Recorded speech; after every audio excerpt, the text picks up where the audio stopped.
के तत्वाधान में ये कार्यक्रम का आयोजन हो रहा है। सर्वप्रथम मैं यहाँ पर आए हुए सभी गुरुजनों, वरिष्ठजनों, बुद्धिजीवी, सभी किसान भाइयों, हमारी बहनों और माताओं और बच्चों, आप सबको धन्यवाद देता हूं और अभिनंदन करता हूं कि आपने मुझे यहाँ आने का अवसर दिया। ये मैं दूसरी बार यहाँ पर आया हूँ। मंच पर हमारे साथ आदरणीय वेद मिश्रा जी, छोटे भैया पांडे जी, कविराज शुक्ला जी, तिवारी जी, आदरणीय कुमुदलता जी और तिथि मिश्रा जी, और मेरे साथ प्रशांत तिवारी और मोहित मिश्रा जो कि हमारे सीतापुर कार्यकारिणी के हैं, वो लोग आए हुए हैं। उनको भी बहुत बहुत आभार और धन्यवाद। साथियों,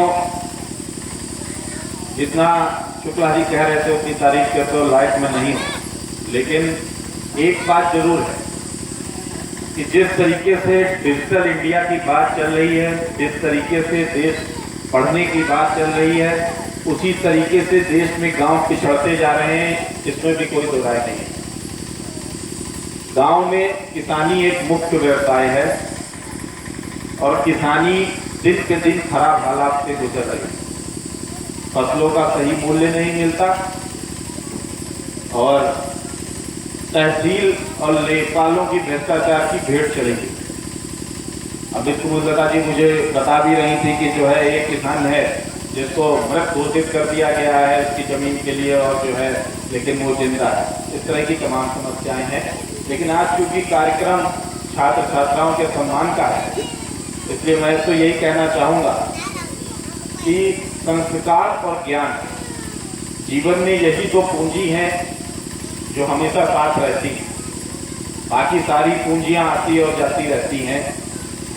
तो अगर आप दिए हुए संस्कार, माँ बाप के और गुरुजनों के द्वारा पाए गए ज्ञान को आदर पूर्वक हमेशा बढ़ाने का प्रयास करेंगे, सही दिशा में ले जाने का काम करेंगे, तो आप अपने गांव का भी नाम रोशन करेंगे, अपने परिवार का नाम भी रोशन करेंगे, अपने समाज का नाम भी रोशन करेंगे और आगे से आगे जाएंगे। जैसे तिथि मिश्रा जी ने कहा, इस देश में, हमारे देश में अभी भी शिक्षा का स्तर बहुत अच्छा नहीं है। अगर मेरे विचारों से समझिए तो आज डिग्रियां बंट रही हैं। इस डिग्री का कितना मोल कौन चुका सकता है, ये उस पर निर्भर करता है। गरीब के बच्चों को बहुत संघर्ष करना पड़ता है। उन माँ बाप के पास जिनके पास पूंजी का अभाव है और बच्चों में प्रतिभा है, उनको बहुत कठिन परिश्रम का दौर से गुजरना पड़ता है। इसमें कोई दो राय नहीं है और यहाँ बैठे मुझे लगता है अधिकांश लोग इससे सहमत भी होंगे। मैंने IIM अहमदाबाद में पढ़ा था, मैं IIM देहरादून में पढ़ा था, तो आज मैं किसी भी कंपनी में जाता हूँ तो उसके लिए एक पैकेज है। वो मुझसे ये नहीं पूछता है कि आपकी योग्यता में आपको क्या आता है, वो मुझसे ये पूछता है आपने किस जगह की डिग्री ले रखी है। सरकारी सेवाओं की तो हालत आप जानते ही हैं, किस तरीके से नौकरियां मिलती हैं, किस तरीके से काम होते हैं। हमारे बच्चे आगे निकलते जा रहे हैं, साथ में बेरोजगारी का शिकार भी होते जा रहे हैं और टूटते भी जा रहे हैं। बहुत सारे मैंने बच्चों को देखा जिन्होंने MBA, BBA, BCA, ऐसे बहुत सारे टेक्निकल कोर्सेज हैं जिनका काम किया। ITI से संबंधित बहुत सारे बच्चे हैं जिन्होंने बहुत अच्छे अच्छे हुनर है काम किया, बहुत अच्छे अच्छे हुनर है उनके अंदर काम किया। लेकिन वो सारे आज अपने प्रोफेशन को छोड़ के मजबूरी में कोई ना कोई जीवन अपना चलाने के लिए काम कर रहे हैं जो उनके योग्य नहीं है। और उनकी गलती सिर्फ इतनी है कि शिक्षा में उतने पैसे का इनपुट, उतना पैसा उनके घर से, माँ बाप से, लोगों से, व्यवस्था में नहीं हो पा रहा है। चैलेंज मिश्रा जी बहुत अच्छा काम कर रहे हैं, इसमें कोई दो राय नहीं है।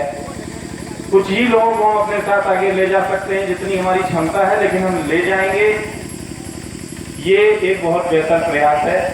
अगर हर गांव में चैलेंज मिश्रा जैसे लोग हों और एकत्रित होकर काम करें तो नौजवान देश का भविष्य बदलेंगे। बातों में नहीं, सही में बदलेंगे। कायदे से जो आज हम लोग वेस्टर्न कल्चर को फॉलो करते हैं, वेस्टर्न कल्चर के पीछे भागते हैं। आज हमारे देश के सब नेता भी विदेश घूमने जाते हैं, देखने जाते हैं कि विदेशों में हमने क्या क्या नया कर सकते हैं अपने देश के लिए। तो उनको ये नहीं देखता कि सभी बड़े यूके हो या यूएस हो, वहां पे पढ़ाई निःशुल्क है, वहां बच्चों को पैसे के लिए भागना नहीं पड़ता है, वहां क्षमता के अनुसार बच्चों को बढ़ाया जाता है। लेकिन उस व्यवस्था को यहाँ लागू करने में तकलीफ होती है। ये नहीं देखते हैं कि बाहर के जो किसान हैं वो किस तरीके से अपना जीवन यापन करते हैं। शहरों की तुलना में वहाँ के गांव बहुत समृद्ध हैं, शहरों की तुलना में वहाँ के गांव बहुत आगे हैं। शहरवासियों को भी ऐसा लगता है कि जो है बिना गांव के समृद्धि के हम आगे बढ़ते चले जाएंगे। जो महंगाई महंगाई महंगाई सब चिल्लाते रहते हैं और महंगाई के लिए परेशान रहते हैं, इसका मुख्य कारण धीरे धीरे गांव की व्यवस्था का टूट जाना ही है और गांव का शहर से दूरी बढ़ते जाना है। इसलिए हालांकि आज बच्चों के सम्मान का दिन है, अपनी बात को मैं बहुत ज्यादा उसमें नहीं खींचूंगा। आप सबके लिए उज्जवल भविष्य की बहुत बहुत शुभकामनाएं। आप लोग आगे जाएं और इसके लिए कभी भी किसी मोड़ पर मेरी किसी प्रकार की जरूरत महसूस हो तो मैं आपके लिए 24 घंटे दिन रात खड़ा हूँ, ऐसा मैं आश्वासन देता हूँ। और अगर मैं भूल जाऊँ तो चैलेंज या मुझे याद दिलाते रहिएगा परमानेंट। इसके बहुत बहुत धन्यवाद। जय जवान जय किसान।